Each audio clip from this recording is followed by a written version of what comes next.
Mabuhay! My name is Isabel, and I'm from the archipelago of 7,107 islands, high tide 7,108, low tide, the Philippines. I'm 31.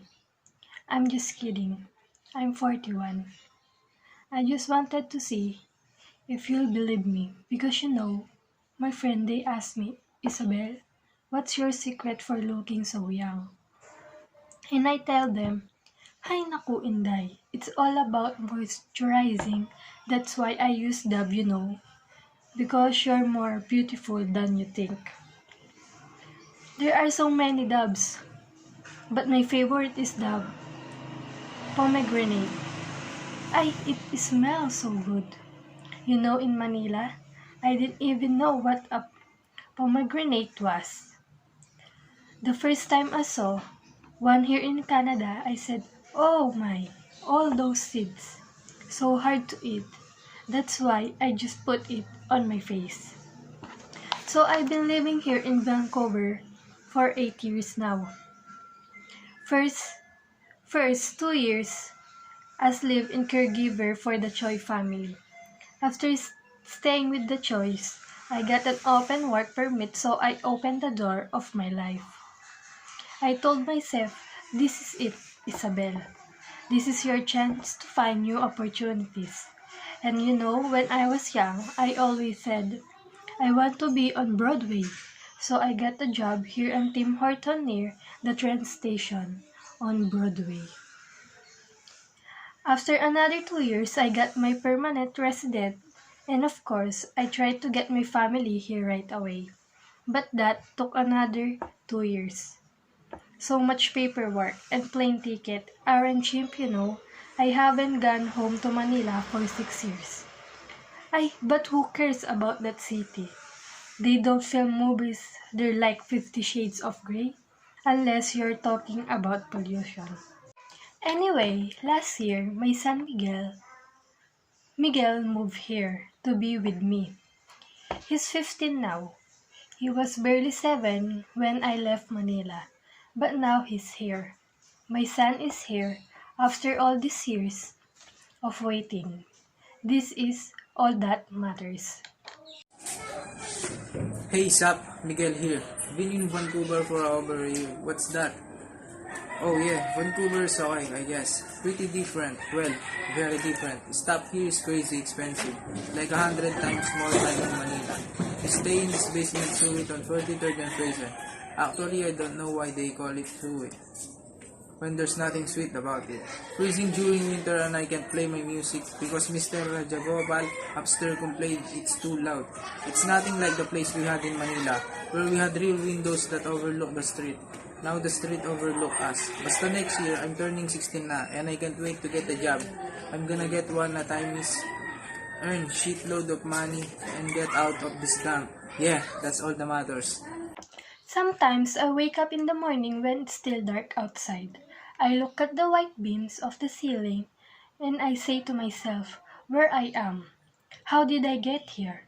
I feel like I'm that movie of Leonardo DiCaprio. What is that? The one where you are dream of a dream? Alam ko na. I know. Inception. Then I realize, OMG, the dream is real. I have to get ready for work, so I make breakfast for Miguel and me. Spam, fried eggs, garlic rice, and lots of banana ketchup. I'm sure you didn't know you can make ketchup out of bananas. No, only in the Philippines because all the bananas in the world came from us. FYI, banana ketchup is not yellow, it's red. We make it look like tomato ketchup so that you don't think we're weird.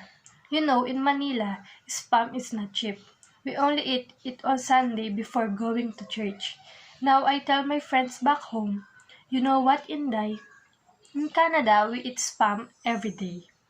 After cooking, I shower quickly, and by 6 I'm out of the house to get to work. Miguel doesn't wake up till 8.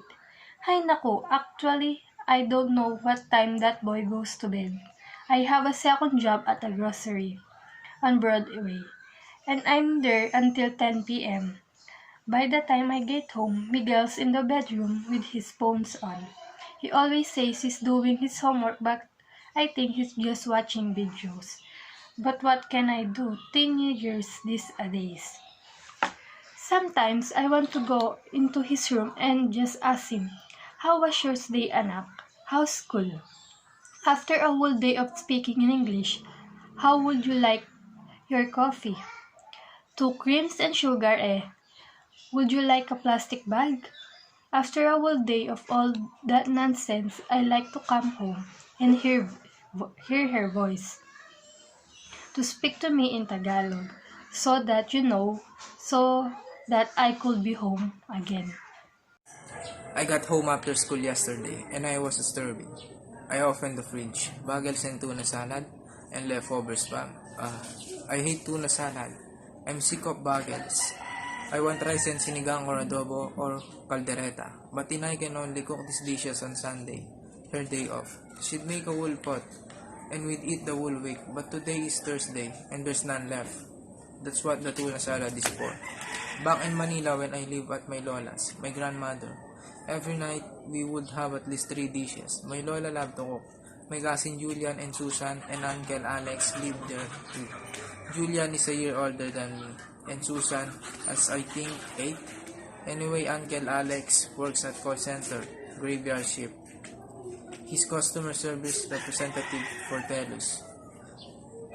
You know when you call to complain about your cell phone bill and you call Telus and you think you're calling someone who's in Surrey or New West, but the truth is you're talking to my Uncle Alex in Manila. They train to speak in Canadian accent. Like, how can I help you today? Let me adjust the bill for you. The other day, he told me that the customer was being friendly and said something about the Canucks game the night before. And he said, "Oh yeah, of course, the Canucks." My uncle was not watch a single hockey games in his life.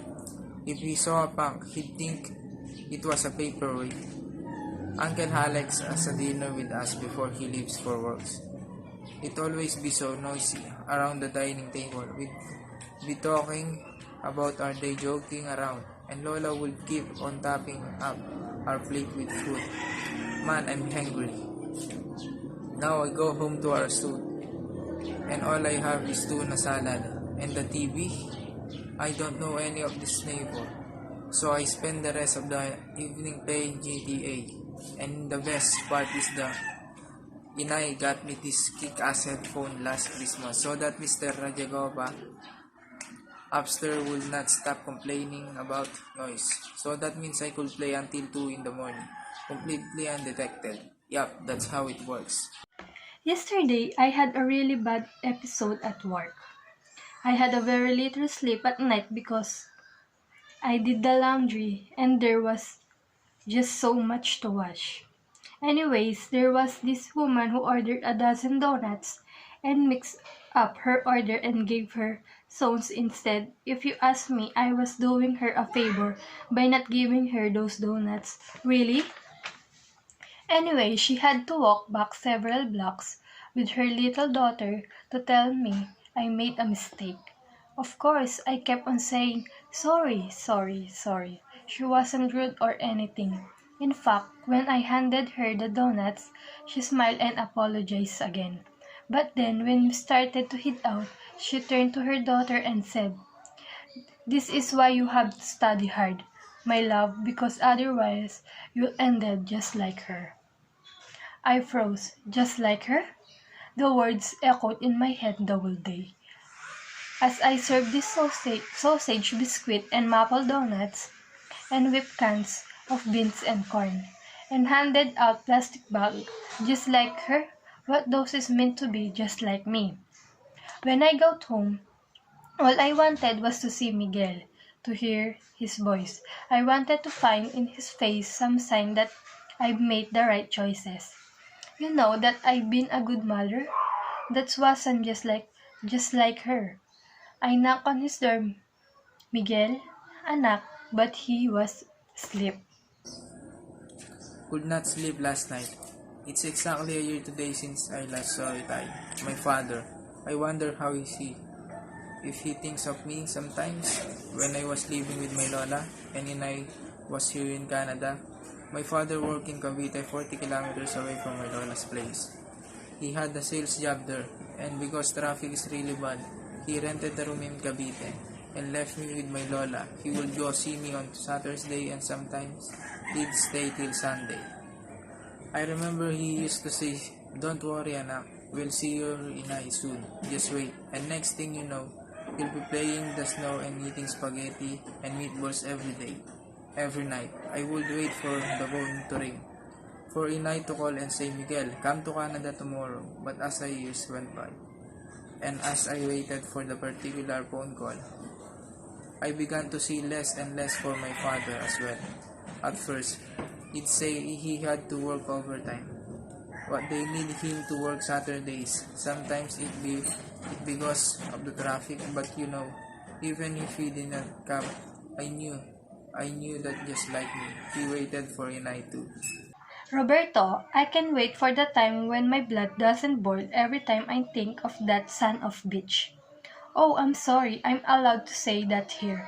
But yes, I guess there's no better way to refer him to him or wait, maybe asshole. 10 years ago, when Miguel was 5, I was teaching English at a public high school and Roberto was a med rep.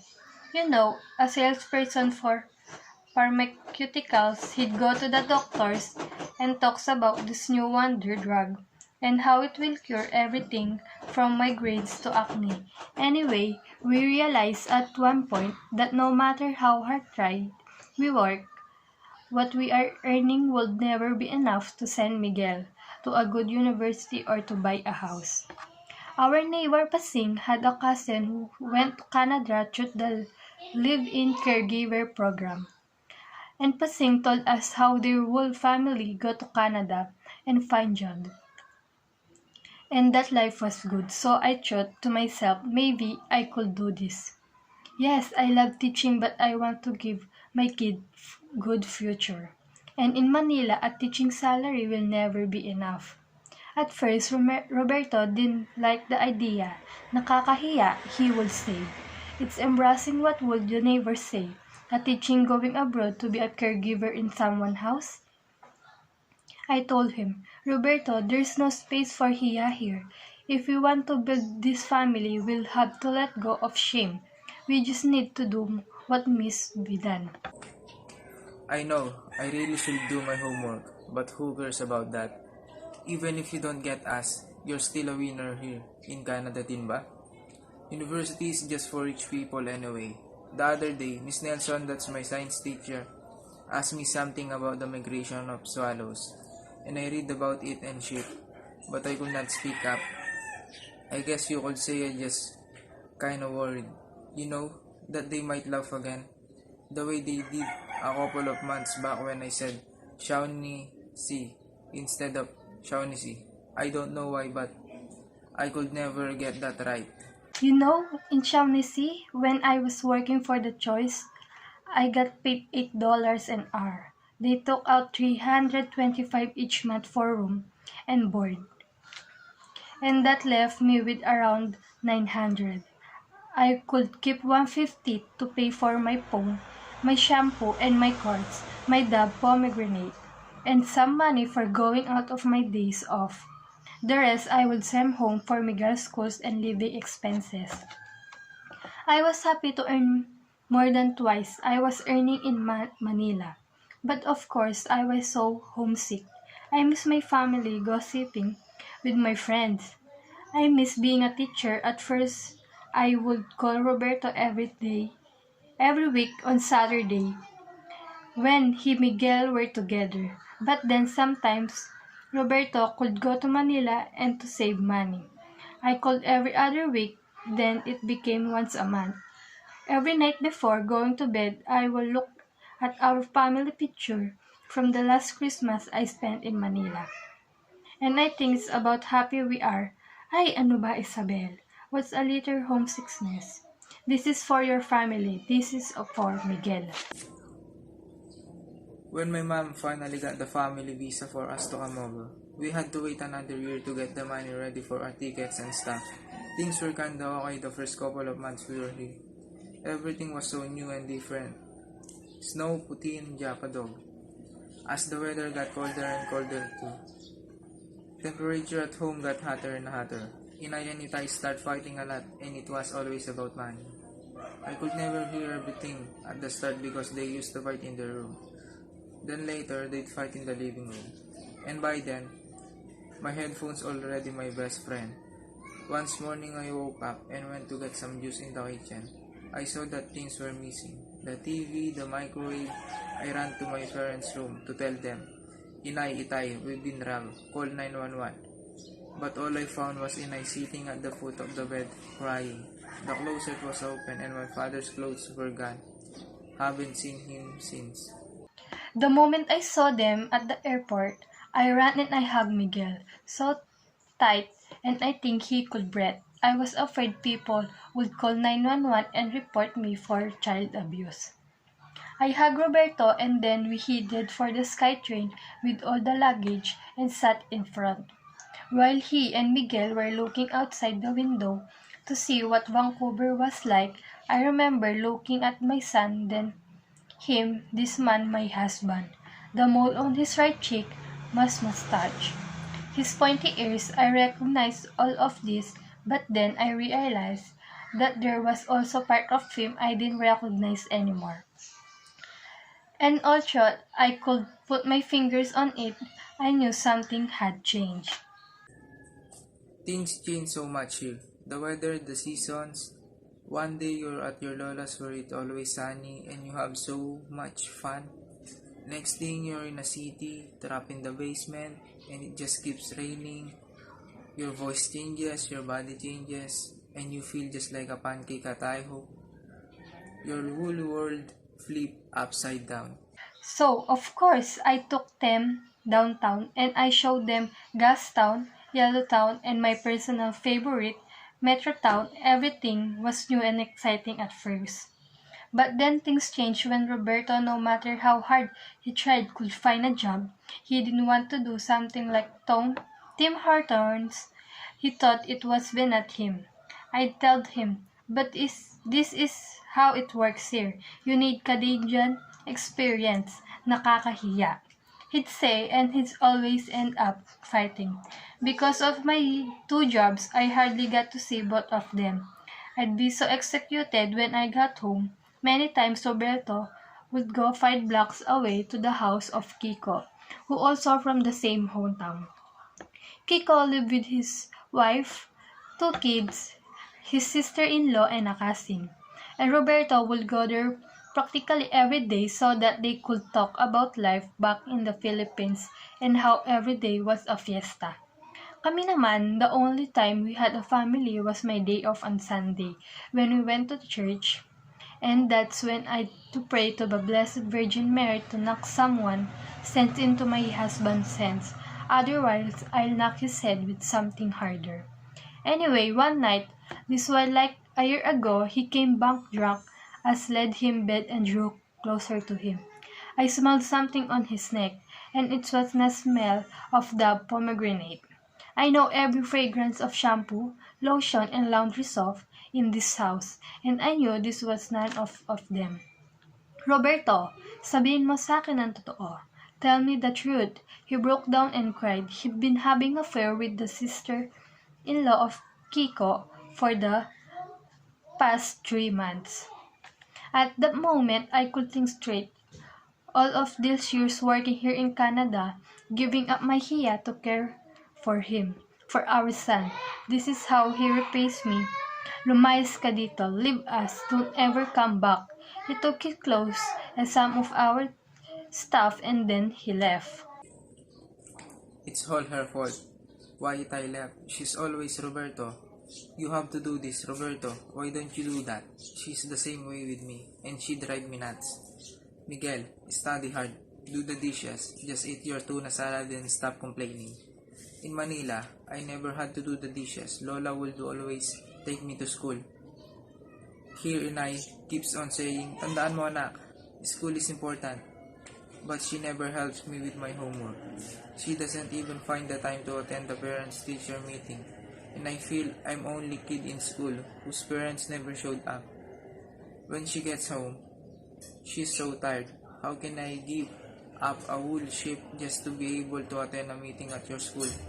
It's always about making money, more money.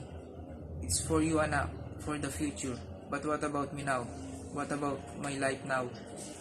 She want me to study college after.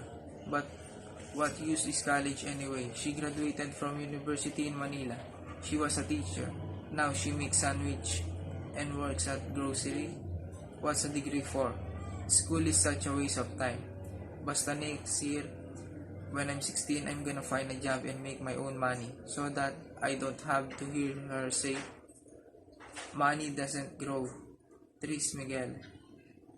And how she sacrificed her life for me, but living so far away from me, not being able to see me for 7 years to tell me didn't sacrifice me too.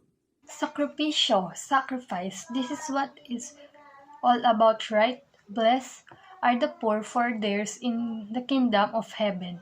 That was Father de la Cruz used to keep on telling us at our parish in Malabon when I was growing up.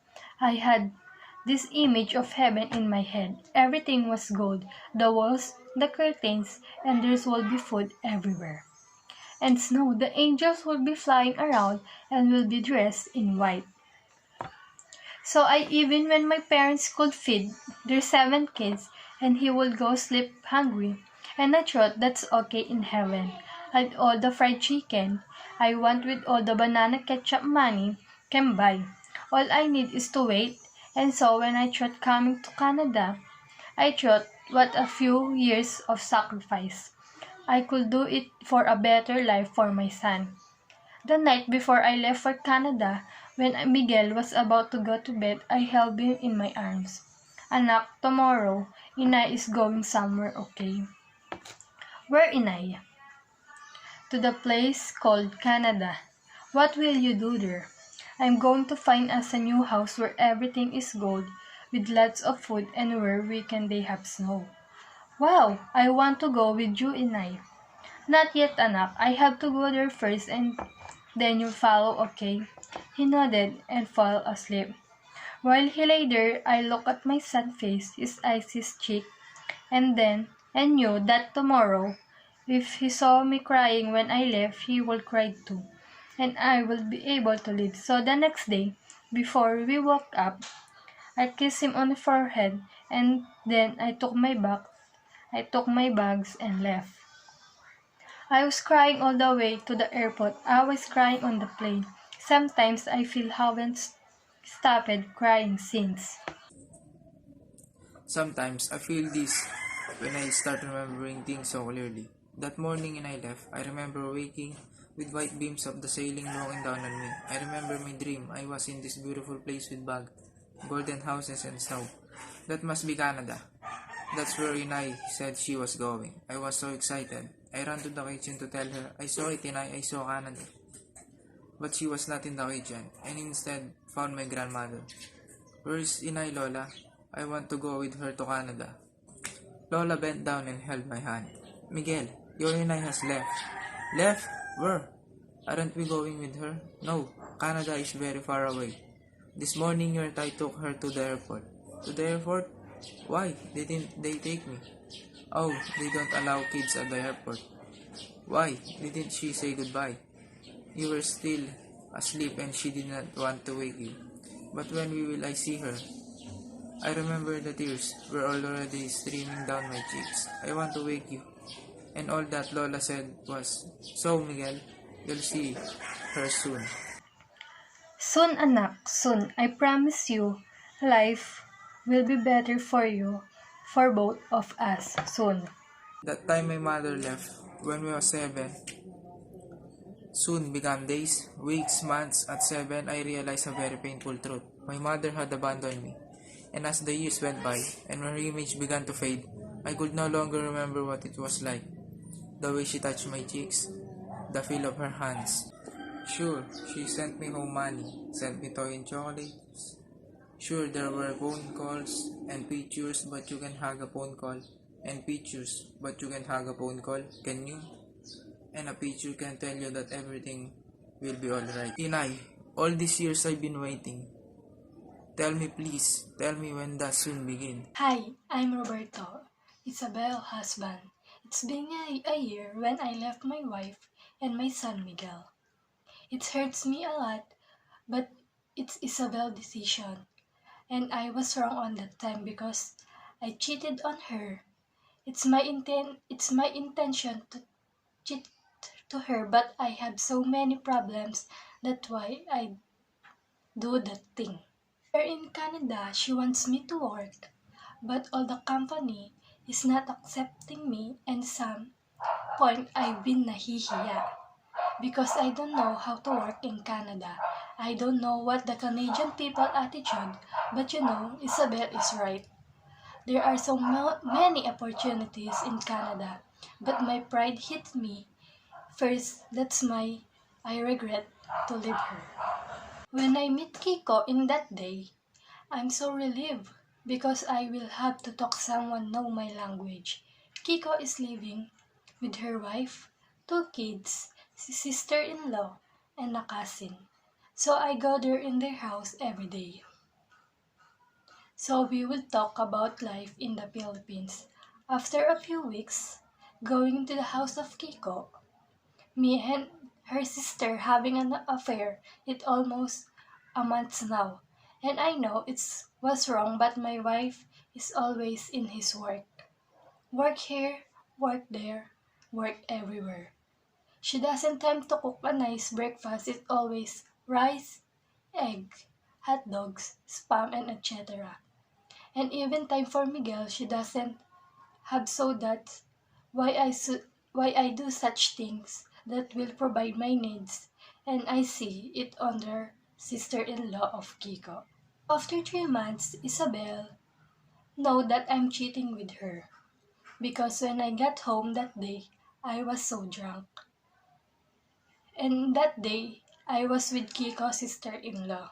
When she taking my shirt, she smelled a other smell that not familiar to him. So she waked me up and then starting fighting each other. So I confessed to him that me and Kiko's sister-in-law, have a relationship 3 months now. And then she said to me to leave her and our son, so that I leave her and my son. I came back to the Philippines after we break up Isabel's. I'm with Kiko's sister-in-law now, but somehow I miss my wife because I regret that I'm cheated on her, but all I want is all attention.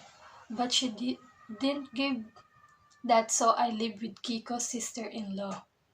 My son Miguel, I hope he is fine with her mother. I miss him so much, but I decide to leave her because I love her, and I don't want to see her crying while we are fighting of her mother. I don't want to see that he is suffering while we were arguing. Ako nga pala ang lola ni Miguel. I was Miguel for almost 7 years before her mother sent him to Canada. I know Miguel is disappointed with her mother because she left her without any saying goodbye, and she didn't wake up him because Miguel loved his mother so much, so that Miguel tried to wake her mother. But it's almost 6 years old. Her mother never came back, and he think he abandoned of her mother. Miguel is such a good boy, but there have some times that he is brat boy.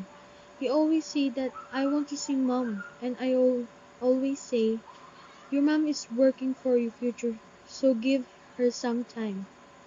You will see her soon, but he always say to me, I've been waiting for almost 6 years now and she never came back. I hate her. She doesn't love me anymore. She abandoned me. But when Miguel is 7 years old, Isabel said to me that she will take Miguel and Roberta, her father, to the Canada. So I said it Miguel, but Miguel said, for what? Why she doesn't go home now and live here with his family? And I said, because your mom is working there to support your needs. So Miguel he doesn't know that to do because he will see her mom that lives almost 7 years. It's been almost a week when Miguel and Roberto go to Canada, and I miss Miguel so much. So I call her and he pick it up faster. How are you, Apo? Miguel said. So boring, Lola. I don't have to do. Mom is always in her work. She doesn't have time to me. She always working here. And I always saying to him that her mother is doing that because of her future, and then Miguel said to me that her mother enrolled her there to school, but Miguel doesn't want because he doesn't have friends there. If I have something to do for Miguel, but I don't have because I'm not his mother. Miguel called me and said Roberto left her and mother because Roberto have an affair to the sister-in-law of friend of Isabel. I was so sad because Miguel doesn't have to do and she hate her mother because he said her mother is the reason why her father lives because she is always working, and Miguel said he wants to go back in the Philippines but he doesn't want to talk to her mom. I call Miguel in the morning and he pick it up and I see her eating with her breakfast, a rice, an egg, and a spam. And I ask him, why he always eating that food? And he said, because her mom doesn't cook any dish. And Miguel said he missed the adobo and caldereta that I cook. So I said to him that when he come back home, I always cook for him. The days been past. Miguel and I always calling each other by call, and he said what the day starts and when he is in school, and sometimes I help him with his homework because her mother is in the work again. Miguel and I is so close now and I can't wait to come back her home.